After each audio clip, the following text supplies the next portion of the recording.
This is Python's Paradise. This is your host, Greg Gilbert, aka the Python Hyena. And folks, it is July 28th, 2021.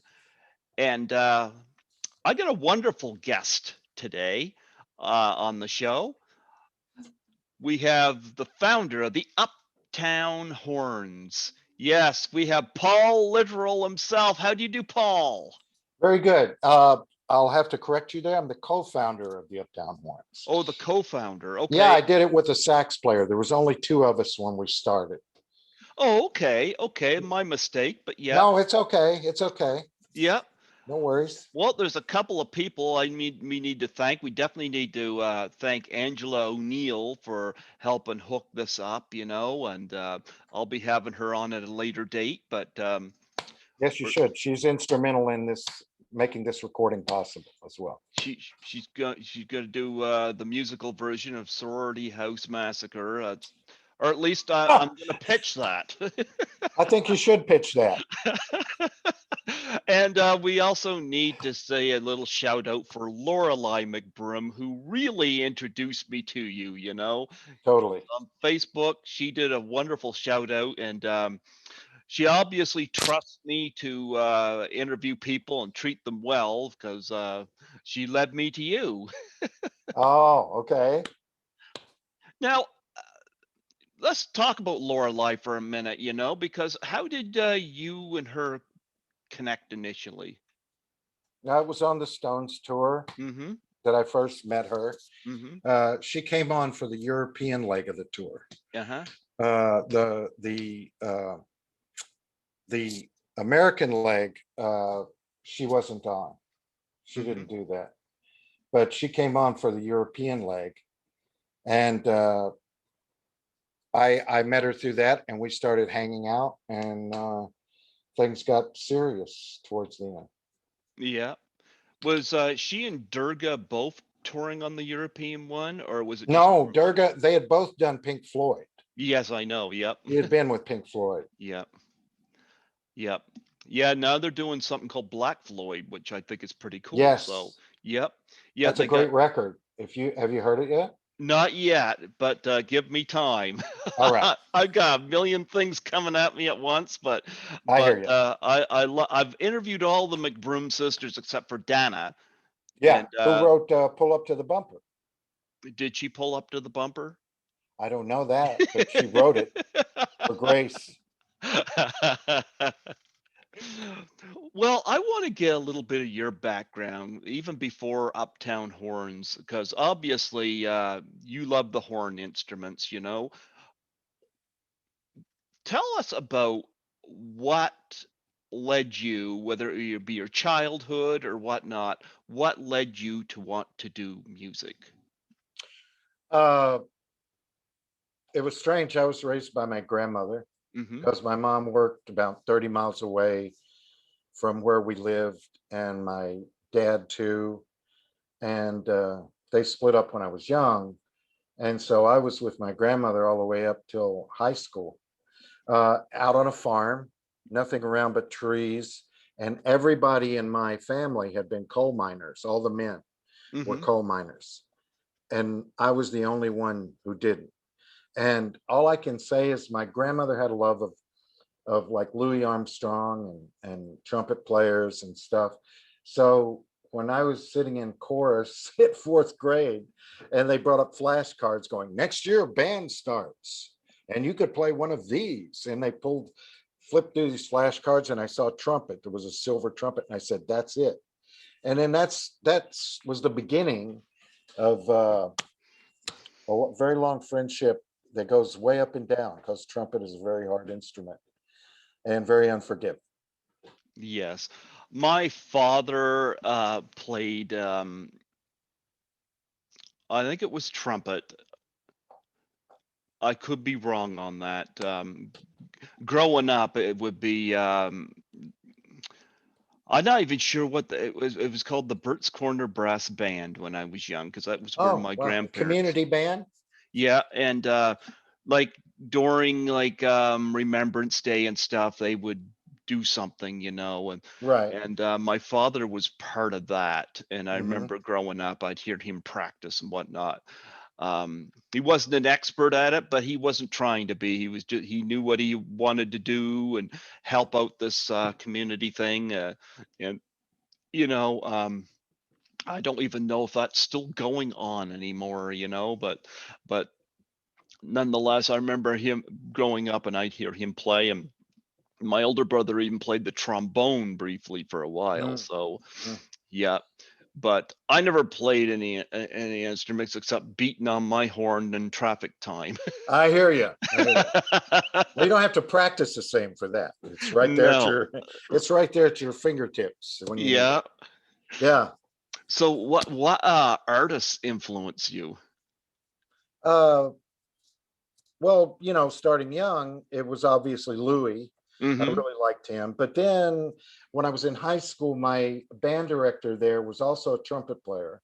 And he introduced me to a lot of trumpet players like Miles Davis, Kenny Durham, Maynard, of course, a Canadian, uh, uh, Lee Morgan, Freddie Hubbard, Mm-hmm. was coming out. Freddie actually came out. I became aware of him when I was in the military. I got in the military music program right out of high school. They flew Okay. me to Chicago. I had to audition.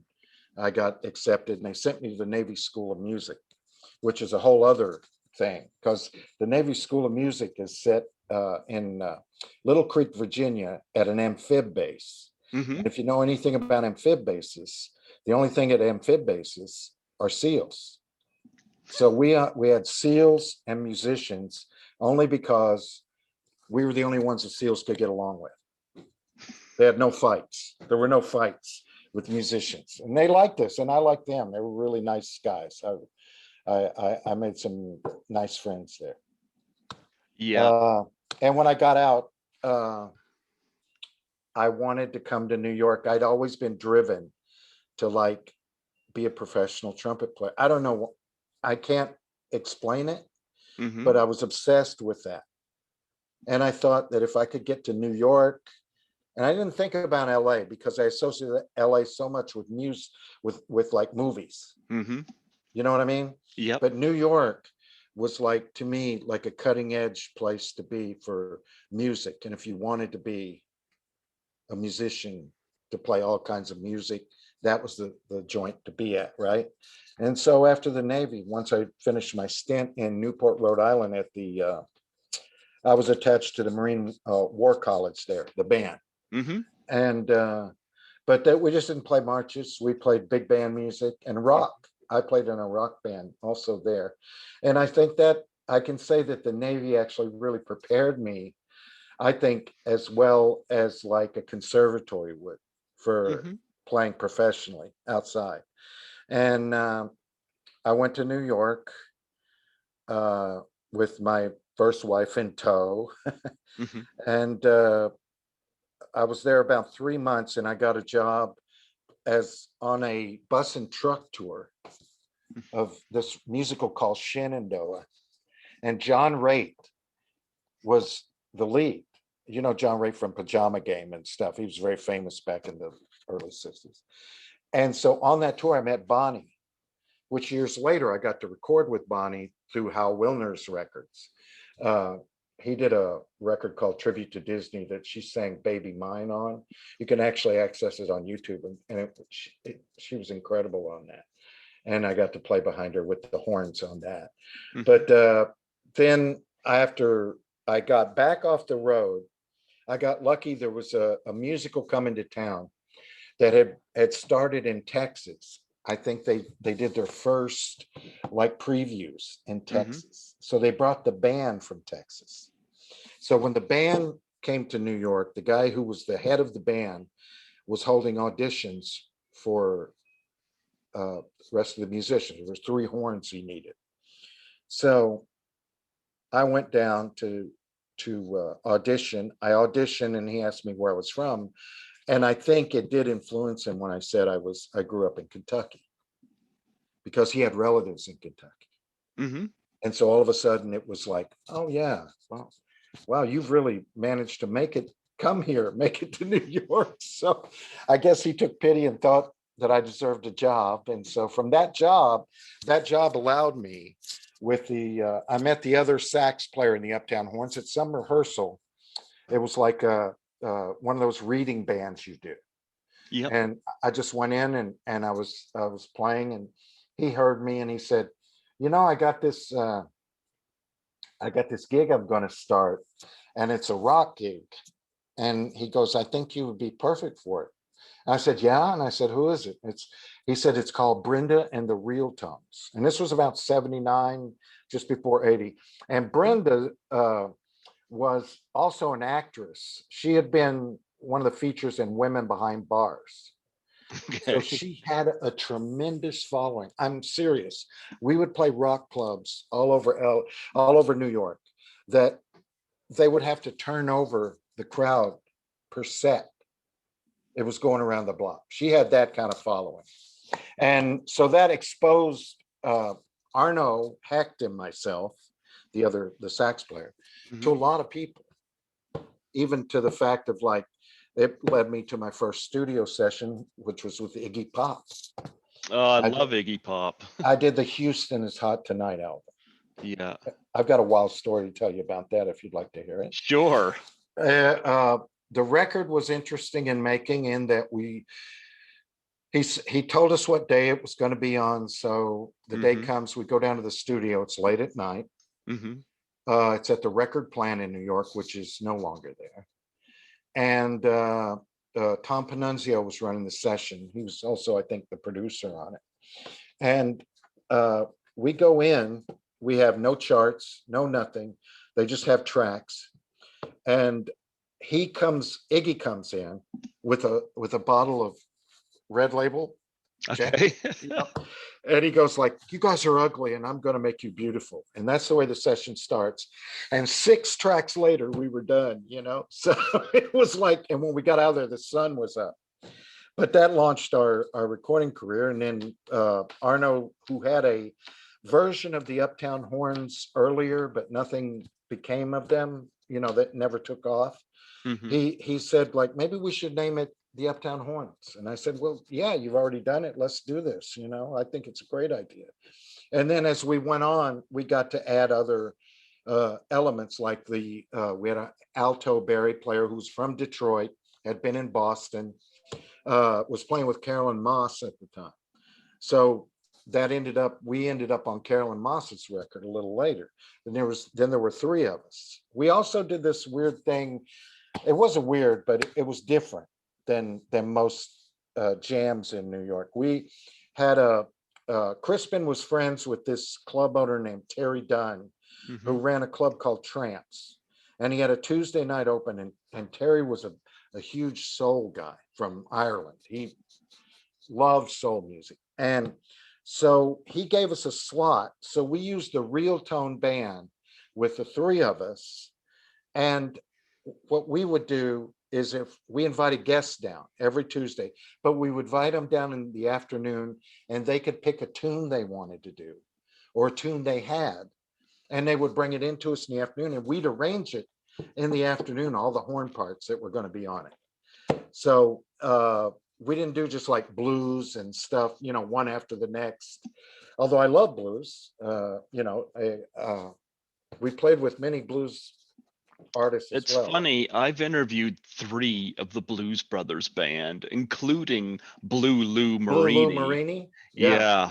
He Excellent. actually sent me a CD, which I got stacked away here somewhere, of new music. Yep.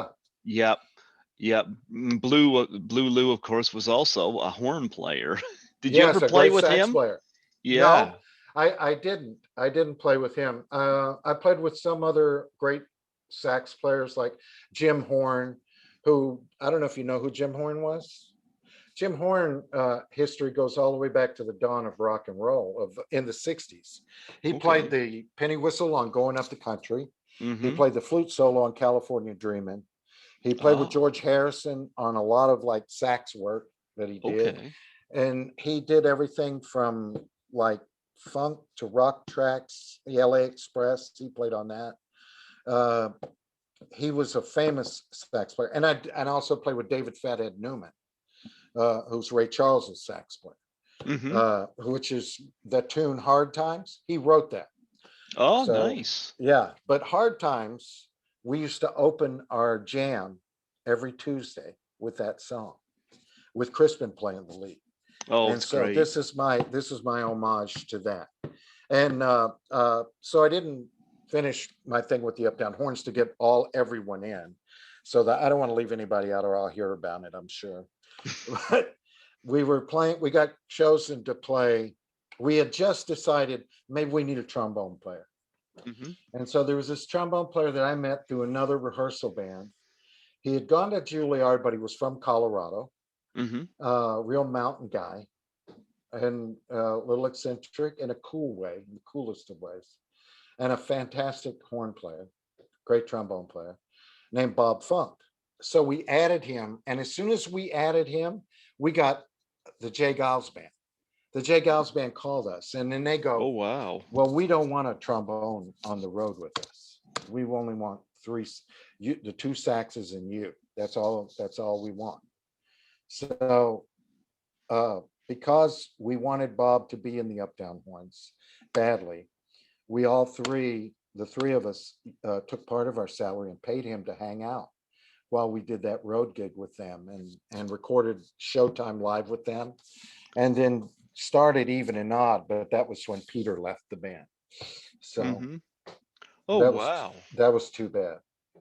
Yes, absolutely. No, I was gonna say, growing up at that time and um Uptown Horns, I love the name of that Uptown Horns. I gotta say, where did the name come from? Arno started that because when he did the first iteration of that, they were playing at a place uptown Manhattan. I think they were up around the Columbia area, Columbia Mm-hmm. College, and it was at a place up there, which he went to Columbia. He actually graduated from Columbia, and I think that's where it actually began, and the name came from there. That I they called like it. themselves the Uptown Horns. No, Yeah. it rolls off the tongue nicely. It did me well. I had a great career with those guys, a tremendous career. Talk about hard times. Okay, you mean the song or Yeah. my life? uh,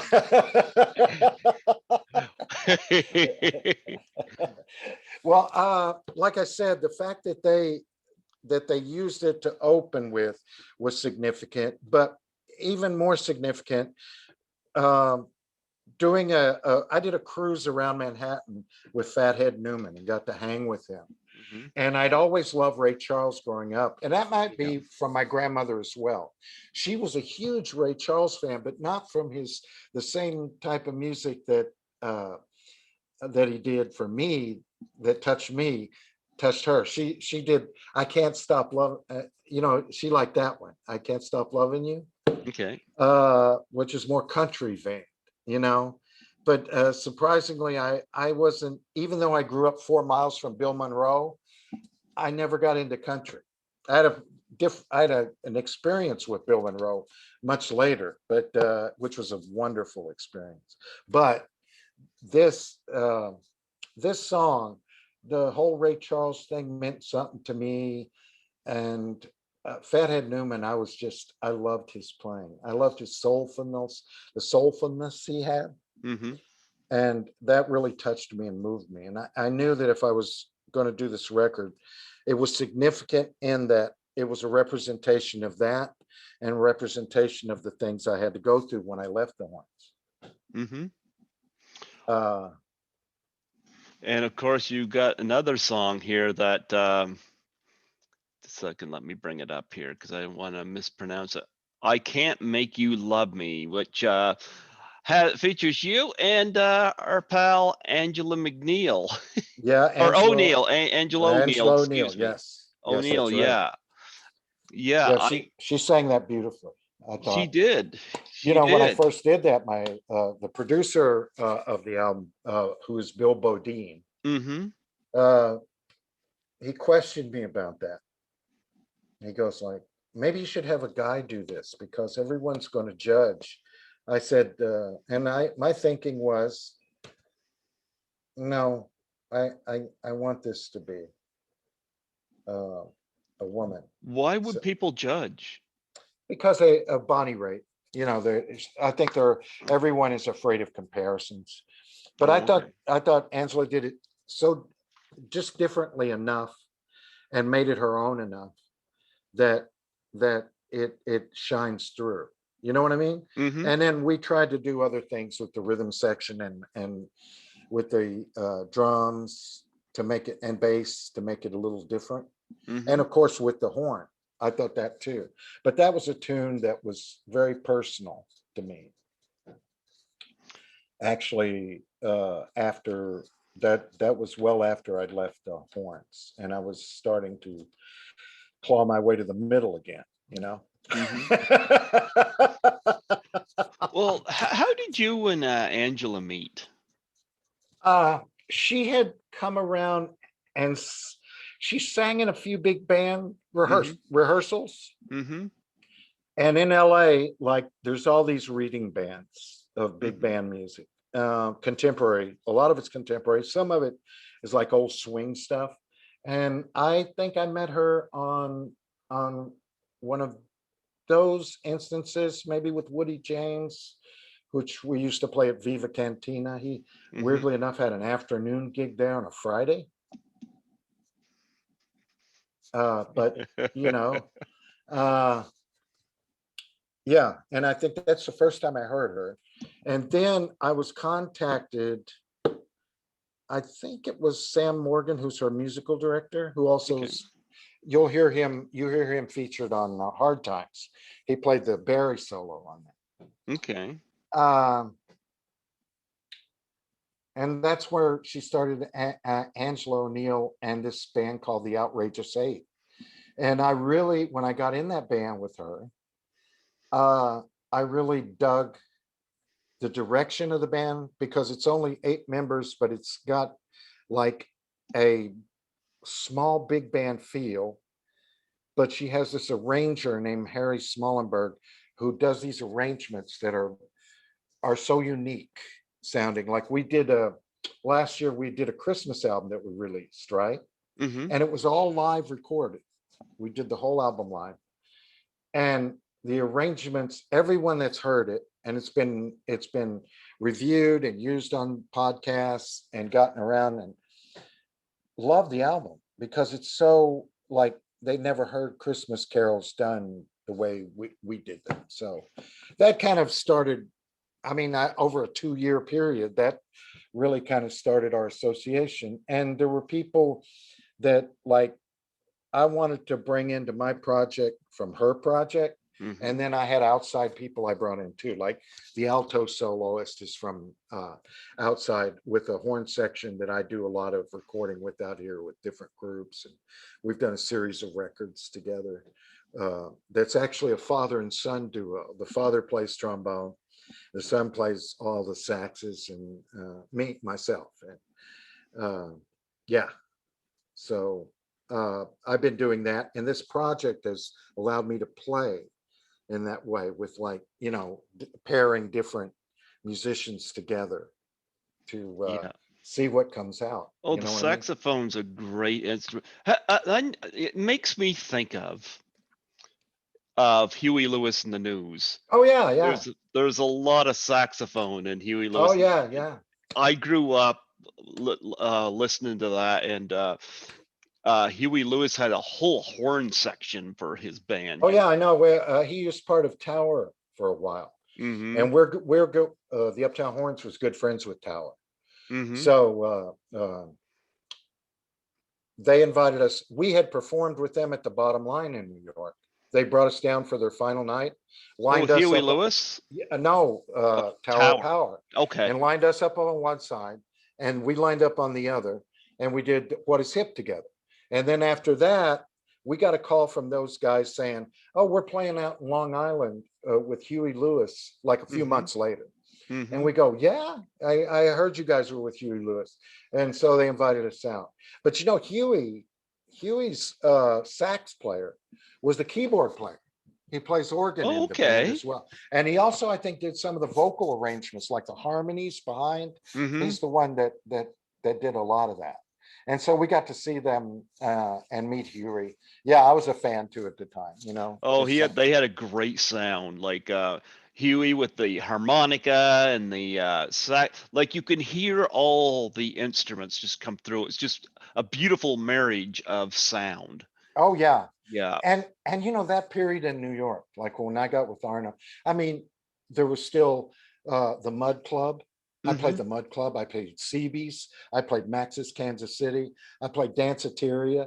I Mm-hmm. played the Ritz, the Palladium, you know, the World. I mean, like there was, and like weirdly enough, like some of the things, like I opened Bonds when the Clash opened with the Ah. band with the Uptown Horns. Mm-hmm.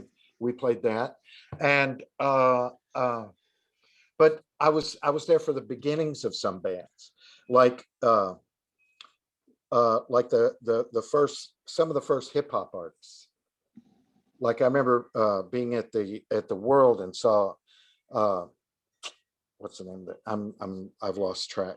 Flavor Flav, Oh, Public Enemy. Duck D. I saw their first gig. I Yeah. saw the actual first gig that they did, and it was so intense. Did Flavor Flav wear the clock around his neck? Yes, he had the clock and the top hat. It was, but they had the soldiers around them too. You know, the Yeah. bodyguards on stage. Yeah. So I mean, it was like, you know, it was hard. You know, and Chuck D, man, like throwing down the truth, right? Yep.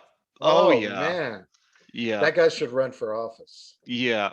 Actually, it's interesting. I think Run DMC, I think, started the whole hip hop thing, if Yeah, I I did. remember Well, we correctly. worked with them too. We did Tougher Yeah. Than Leather. There you go. Yeah, Yep. I would play on Tougher Than Leather. Oh yeah, boy, this is going down memory lane for me. Well, you know, it's like no one, that whole period of music was like not fueled by the majors so much. There was Hmm. all these like indie records, so it didn't take a lot, and so all the bands were so diverse. It Hmm. made it so interesting to be a part of and to be around. Like, you know, even I was there, like, you know, they were already huge, but Debbie Harry, which we then ended up Oh, doing love Debbie a Harry. record with her, and Talking Heads, and Like them too. we did a record with the band who put it out after he had left and was doing his solo album. So I was uh, gonna ask, what was Bonnie Raitt like? she's so down to earth and just one of the sweetest people I've ever met. What about Really, Debbie Harry? Debbie Harry is funny. She's very funny. It's funny seeing her video drone, you know? Yes. Yeah. I love Debbie Harry, Blondie. Yeah, absolutely. Call Me was a huge hit, you know? Yes. Yeah. Yes. I know that Lorelei had mentioned some songs that you had performed on. I got to bring those up for stories. Living in America, James Okay. Brown. All right. But, you know, you mentioned Ray Charles, James Brown. We're getting into Blues Brothers territory here because they were both in that movie. Yes, they were. And Yeah. blues records too. Blues records too, like when you were mentioning that, we also did a record with Albert Collins called Okay. Cold Snap. I'm telling you, that's one of my favorite blues albums ever. And that what we got to do on that record was like, and he was a tremendous guitar player. Really Okay. crazy. Mm-hmm. He always because like in his spare time he was somewhat of a mechanic. Like one of the first times I met him, he was under a bus, the tour bus, changing the oil before the show that night, right? And then when we did the show, he has this long cord, and this is when they had wireless were coming out. We said, Albert, why don't you get a wireless? He says, this is my thing, baby. And like he had this cord where he'd have people have to string him through the audience because he would go all the way out the door of a club and be playing on the street on a solo. It was amazing, really crazy. All right, so getting back, living in America. Yeah. We were on the road with Robert Plant, not Robert's Plant, but Robert Plant and the Honey Drippers, and we had just finished a show in Phoenix. Mm-hmm. And I've been through Phoenix several times, and I gotta say, I wonder why. Well, I mean, I'm sure the people that live there love it, but my complexion, it was like, I don't tan, I stroke kind of a thing. That kind of heat just does not agree with me at all. No. And I was back at the hotel room, like had the AC on full blast. All of a sudden, we get a call. Crispin gets the call from Dan Hartman. I don't know if I Can Dream About You. Know that song? Dan Hartman was, he was a co-writer on Frankenstein. Oh, okay. Yeah. And he was known to write a lot of hits, especially during that period for different artists. Like if you wanted a top 10 single, you call this guy and he'll write you one. And so Dan said, "What are you guys doing?" And he thought we were in New York, but we were in Phoenix. And because I know why he thought that, because he called Crispin's voice machine, and Crispin picked up his messages, and then Crispin called him from Phoenix, and he goes like, "What are you guys doing?" And Chris says, "We're on the road with Robert Plant." He said, "Where are you?" And we said, "Phoenix." And he goes like, "Well, do you have any time off?" And he goes, "Yeah, we're off for 3 days." And he says, "Where do you pick up?" And we went, LA. He goes, "Well, I'm in LA right now. How would you feel if I can make it happen? I'll call your tour manager and Robert and try to work this out. I'll fly you guys tonight to LA. And when you get here, we'll take your bags. I'll have your bags taken to they booked us in the Raitt Hyatt." Okay. And he goes like, "And we'll bring you right over to the studio because I need you tonight." And sure enough, he worked it out with the tour manager. Robert was really cool. He said, "No problem. You guys are off. There's nothing to do. Like, go ahead, go to LA." And so we did, and we got in around, I guess, 10:30, 11. Mm-hmm. They took us right to the hotel. We drop our stuff off. As we're coming out, we meet Little Richard, Okay. and Little Richard starts John, because Crispin had played with him before. Oh, and then we had done a live at a Showtime special from Italy with him. And he was like, "What are you guys, and it was just really cool the way he was like, he remembered us from it. And it was great. And we go, "We're on our way to the studio." He goes like, "Well, we'll have to catch up." And so we didn't, because I think he left or something. But anyway, they took us right over to the studio, which was right across from Paramount, the gates of Paramount. And we went in there. We had no charts. We'd never even heard the track. Mm-hmm. And he was doing it for Rocky IV. Oh, okay. That's where this song started.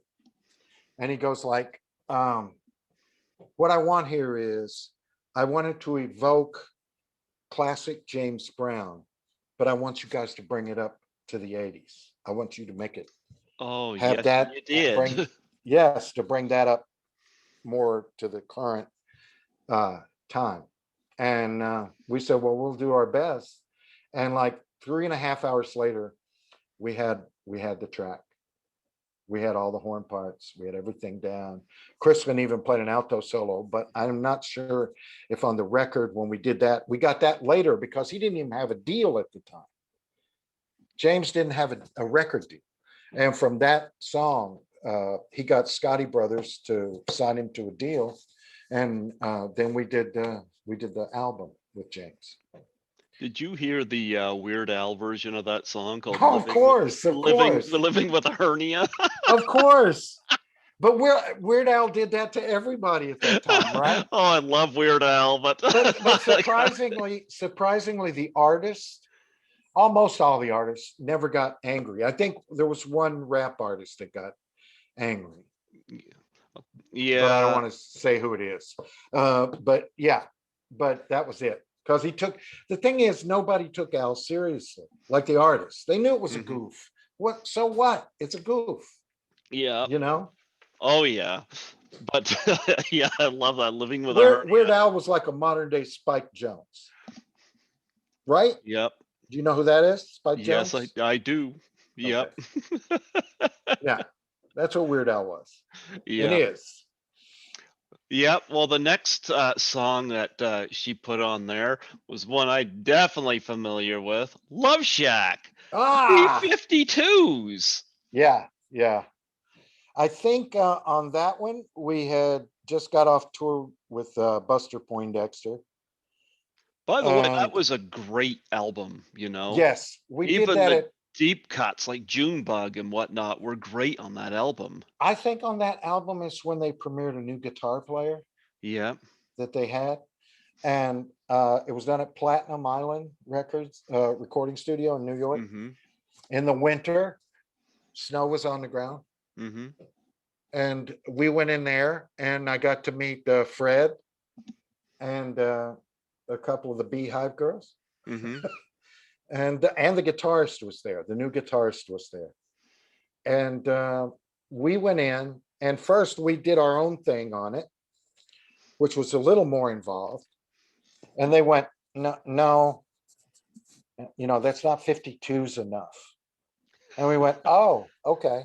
If you could do stuff sparse, but still evoke like a funkiness. And so I guess we were able to give them what they wanted, luckily. Did they take you guys to the Love Shack? No, but I went to Georgia after that, spent some time down there because we did REM after that. Oh, love REM. Yeah, and they had a 12-inch record that they were doing at the time called Jump, and they wanted us on it, and they flew us down there to do it. And so I got to tour around a little bit of Georgia, and I went by the Love Shack, the old dilapidated shack out on across the track. Oh, I thought that was a great record by the It was a B-52. They're tremendous good. record. They were Yeah, the coolest, man. they They were were. so They cool. they were very funny. They were very funky. I Yes. remember when that album came out, Rome, there's so many Oh, great. Rome was a great record. Yeah. Yeah, yeah. Um, and of course you did Unchain My Heart, Joe Cocker. Yes. Got to work with Yeah, Joe and did live stuff with him too. talk about Uh, that. that we did in New Jersey Mm-hmm. at a studio that was down near Jersey Shore that was like a ranch, like it was a house and a barn and everything. And they had, converted it into a full blown studio, tracking rooms and everything. Mm-hmm. And we got that through Dan Hartman's partner, who had written Living in America with Dan, Charlie Midnight. Mm-hmm. Charlie was producing Joe Cocker. And he said that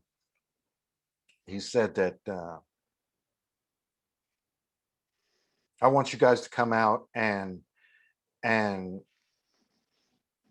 do this with Joe. I can think of no other horn section that can do this justice. And at the time, I think I'm glad a lot of people felt that way because they did, Mm-hmm. I mean, just to go off the track for a second, we had done cameos, word up.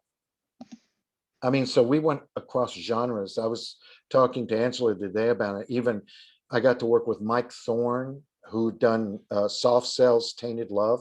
Oh, I love that song. And we Yes. became his horn section on pretty much everything. Bronski beat, Blancmange, Bronski Beat. I'm Paul familiar with that.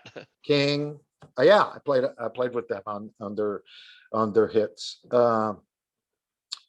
And so, but Cocker at the time, I think they had that album, and they just, isn't that the same album that Wind Beneath My Wings is on? I'm not sure. I don't can't know. remember.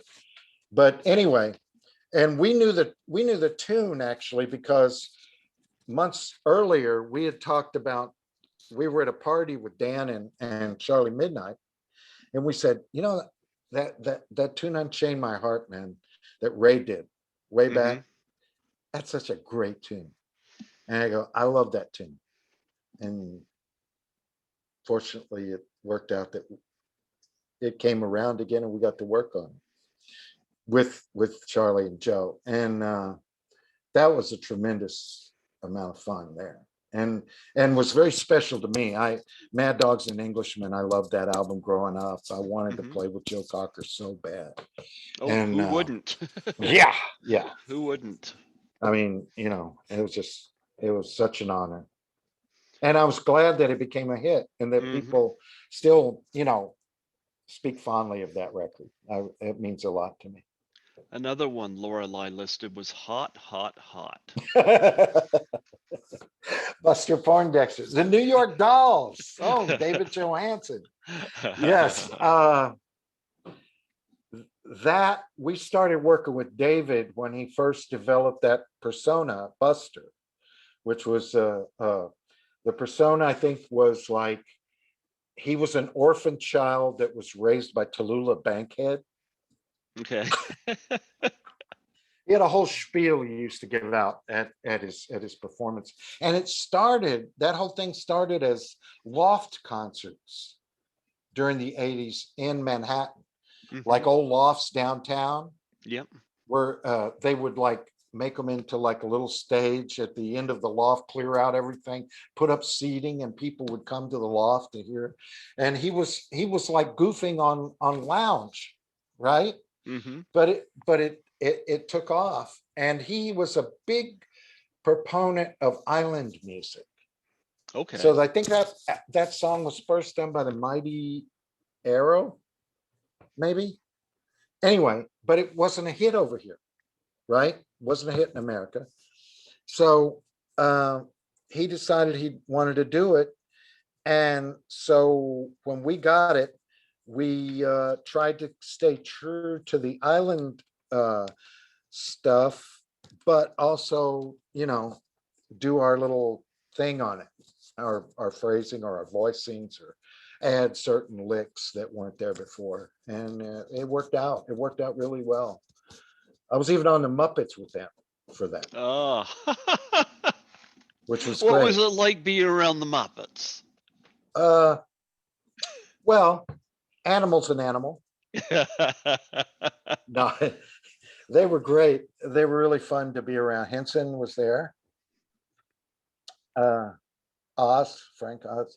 Oh, Frank Oz is great. Yeah. It was great to be around those guys. And what they did was they zeroed in on the horns because our sax player Arno Hecht resembles Zoot.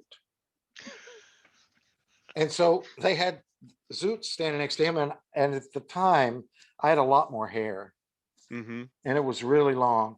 So they had a trumpet player who had really long hair and a little goatee, but I didn't have the goatee, but they put him next to me anyway, because it was blonde and we were both blonde.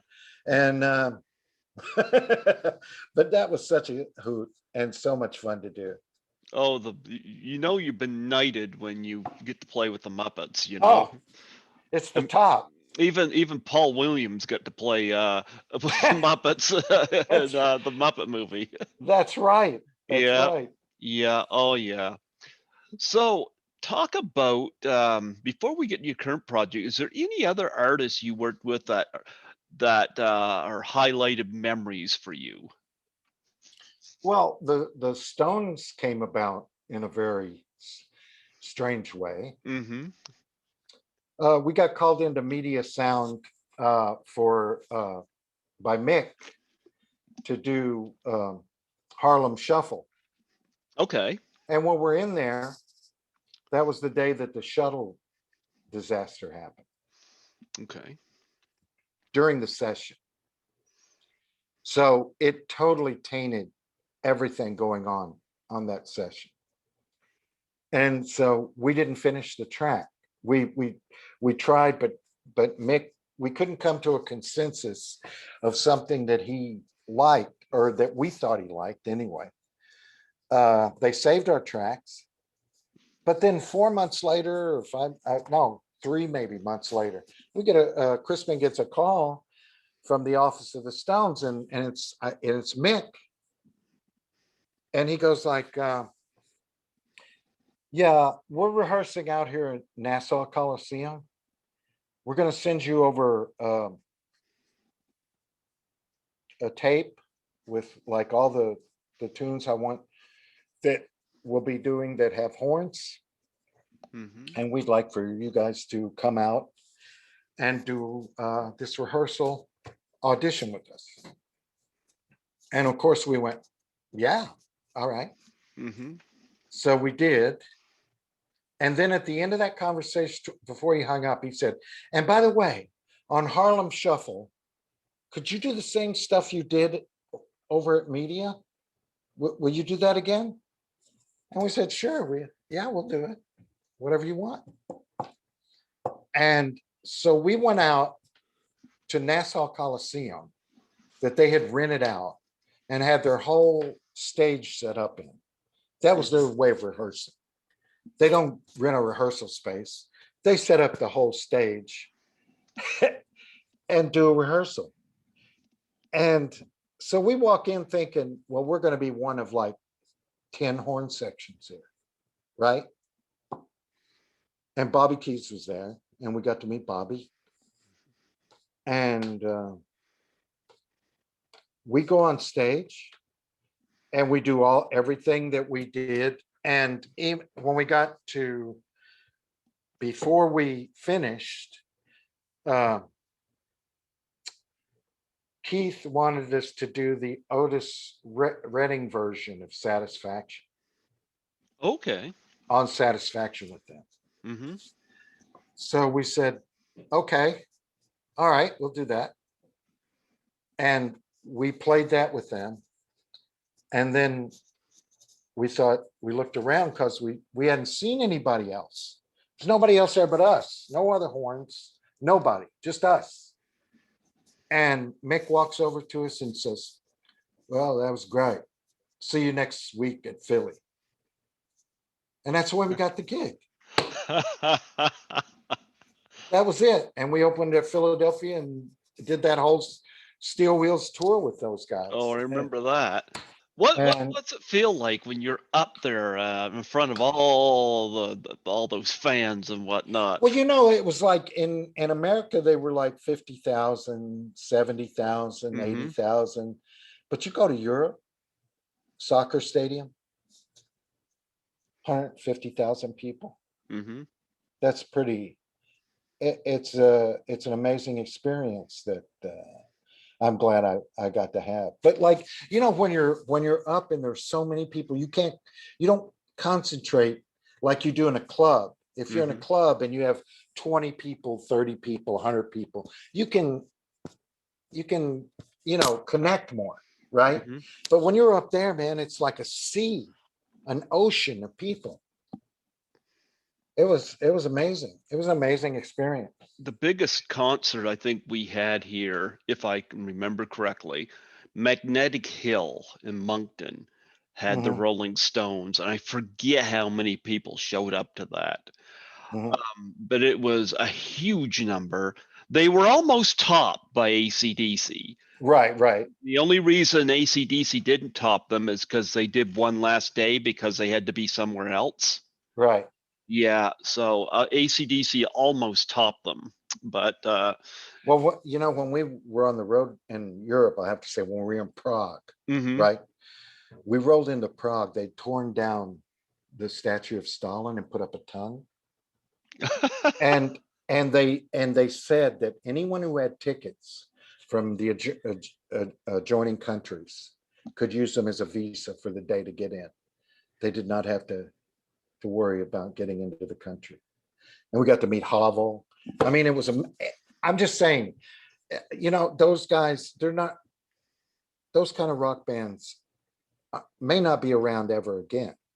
You know what I mean? That's like rock royalty. That, yeah, it was like a master class every day of some sort. Well, today it's all auto tuning and stuff like that, and I'm just not. Yeah, I mean, but they did that back then too. It was just harder to do. Yeah. They had to do it more in an analog situation, but yeah, they do use it a lot. And obviously, home studios has allowed a lot of people in. But I still think cream rises to the top. If it's real, Hmm. if it's a real heartfelt project, if you can tap into the artist and Hmm. know where they're coming from. Well, talk about projects you got going on now. You have a new album you're working on. Am I correct in that? Yes, my first solo album. Okay. Tell us about that and the process of making that album. That started through Angela at a Hmm. rehearsal that she had with the Outrageous Eight, where she said, I think you guys are so talented, you should consider doing your own solo projects. You should Hmm. really try to do that. And I never even thought of doing a solo project before. And that actually first started me thinking about it. And then I started to think and try to figure out what kind of project I wanted to do. And fortunately, I think I'm of the age where I can be more, 39. yeah, where I can be more, where I can be more candid, and I'm not afraid of, like, you know, doing things that are uncomfortable for me, Hmm. or topics that are that are and were really uncomfortable for me. Hmm. So I wanted to do an album like that, of things, different songs at different periods of my life that touched me and that meant something to me, or had I'd had an experience that if it could Look at capture that. that and experience. Oh, does the kitty have any questions? Skittles, do you have any questions? Skittles asked if you had any treats. uh I don't at the moment, but You hear let me know that? which ones you like and I'll try to get you some. Skittles is like, you're exploiting me for views. You exploiting Skittles will me. have to sign a release. Skittles, you'll have to sign a release, but remember, if you don't sign it, you're not paying rent here. That's right. That's right. Yeah, he walked by me. He knows I'm going to grab him when he walks by me. He didn't get away in time. Now he's like, oh, enough All of right, this, enough. enough of this, Enough loving. I'm off. enough of this. I'm ready to go off and cavort now. That's where Skittles is. Anyway, He's still rubbing against my finger. right. Yeah. So that's the way that came about. I asked a friend of mine who had been the bass player and I think musical director for Joan Armatrading, who made a lot of money out here playing bass, Hmm. but also was a trumpet player Hmm. and liked to play trumpet as well. And I asked him to produce it because I wanted to relinquish, uh, you know, I didn't want to have all the say. I think that can be bad sometimes. You know Hmm. what I mean? Yep.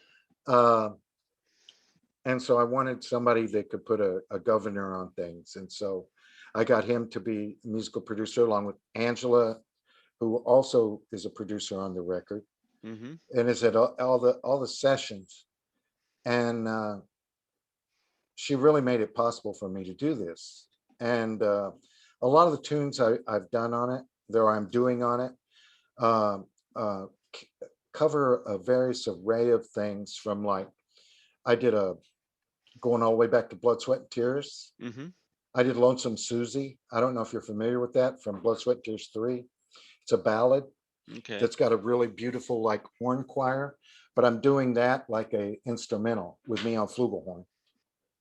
But then I wanted to do some New Orleans stuff because it's near and dear to my heart. And we worked with Dr. John a little bit, Hmm. not on this record that I did, that I'm doing the tracks from, but he did a big band, or a biggish band version of some New Orleans tune, of a standard tunes. Like I'm doing Accentuate the Positive and a duet with Making Whoopee with uh, one of our the drummer who played on Hard Times, who's actually a great harmonica player and blues singer. Okay. and also a new artist I'm working with called Sound of Ghosts.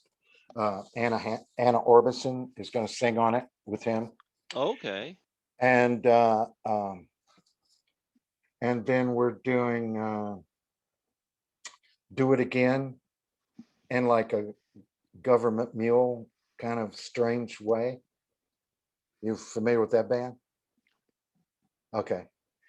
We've made the track like a little slower and a little funkier, Hmm.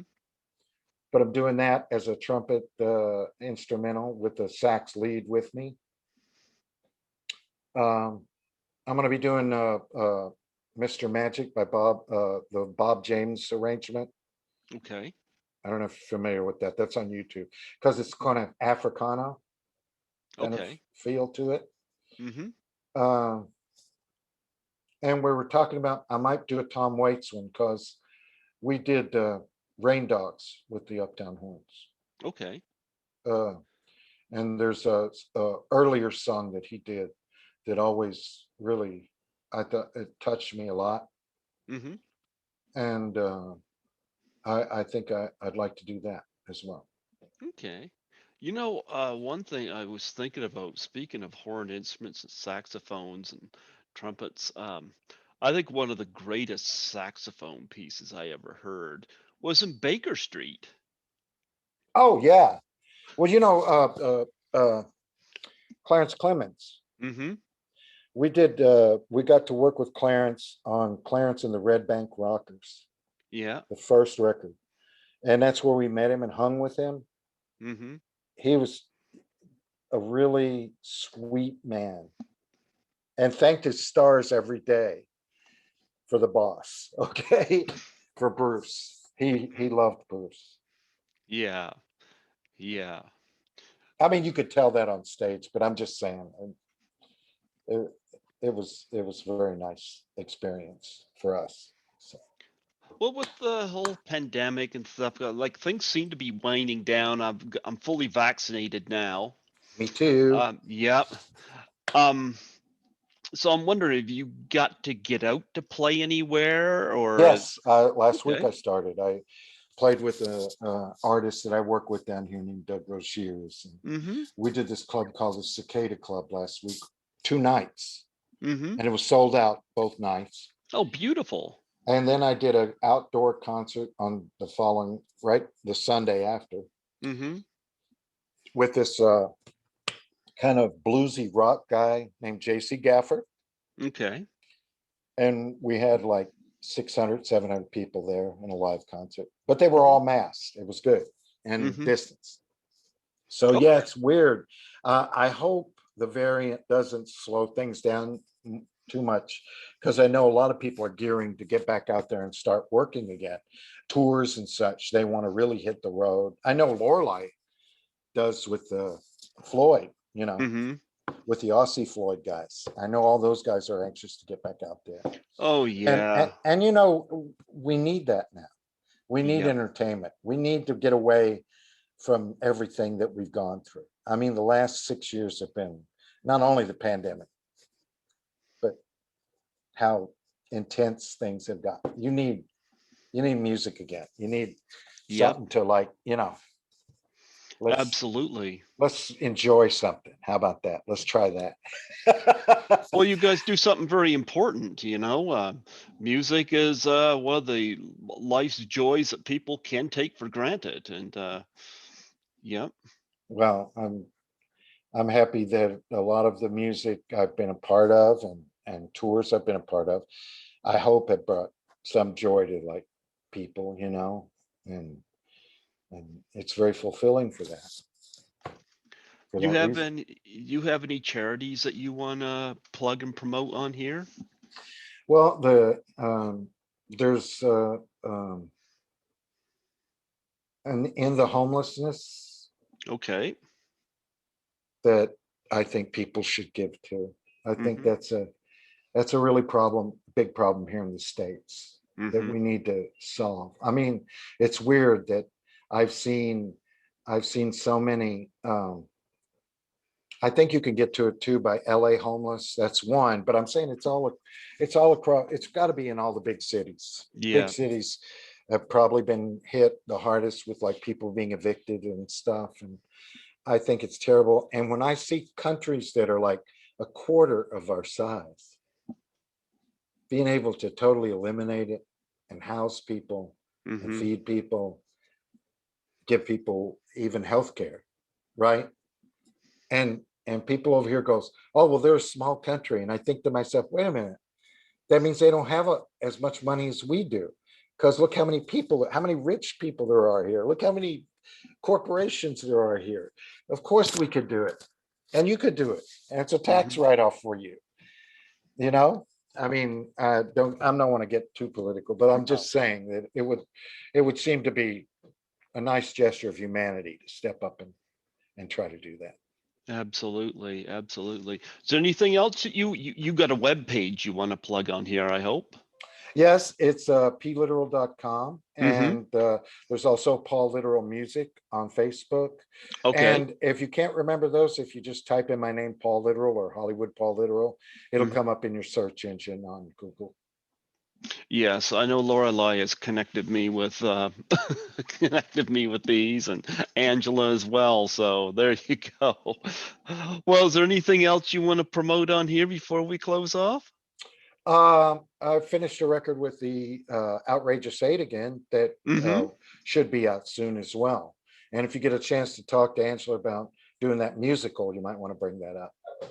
Outrageous Eight, is that similar to the Hateful Eight?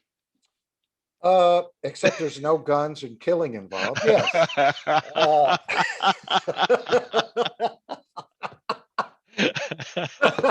it's exactly like that. And no snow. No snow. It's not that cold. I find it funny what you guys find cold there in Los Angeles. We Yeah. find very warm here. Mm, I'm aware. I've traveled through there, and I lived in New York for many years, so I love the seasons, right? But like, Hmm. it gets really cold up there, man. Oh yeah. Oh, Kudos to you to be able to take that. You know what I'm saying? I've heard stories about people traveling to Los Angeles, and they get these weird looks from people when like they're bundled up, and here they are, um, people T-shirts and showing up, shorts. t-shirts and shorts. Yeah, Yes, yes. it's funny because I've never been to the States as far as I know. Mm. So I've lived all Well, my life here. hopefully you'll take care of that. That should be a bucket list item. You should travel. I want to tell you, I encourage you to travel. You know what? Like I said, when Lisa invited me to Toronto, that was an experience that I've repeated every year since, except for last year, because I don't know, something decided to wreck everybody's plans. Oh, right, Yeah, right. but I'm not sure if I'm going to get out this year or not. It depends what's going on. I'm Yeah, certain no, but I'm saying when it does open up, I would put that as a plan down the road for we're sure. supposed to be totally opened up here at the end of the month, Oh, kudos, man. That's like great. this province anyway. That's So. great. Yeah. So I'm happy to hear that. But I should have this all ready for you guys before the end of the night, and you guys can put that up. Um, Well, I put it want to up thank you wherever you for want to. having me on, and I really appreciate it. Yes, And it like was wonderful. as we finish more, we'll send you some tracks if you just want to check them out. Sure, sure. I listened to the other ones, so absolutely. Yeah, a special acknowledgement to Lorelei for directing me to you, and for Angela for hooking this up. It was nice to meet you, and yeah, keep the music playing. Keep Thanks. playing the tunes. I'll do my best. Absolutely. Thank you so much for coming on here today. This really made my night. I love the trip down memory lane with all these stories, I loved hearing them, and hearing your backstory, and how the trumpet has become an enduring instrument to you. Thanks. I appreciate it. Absolutely. Well, God bless you. Thank you so much for coming on here today. My pleasure. Okay, you take care. Take care now. Yeah, yep. Bye bye. Bye-bye.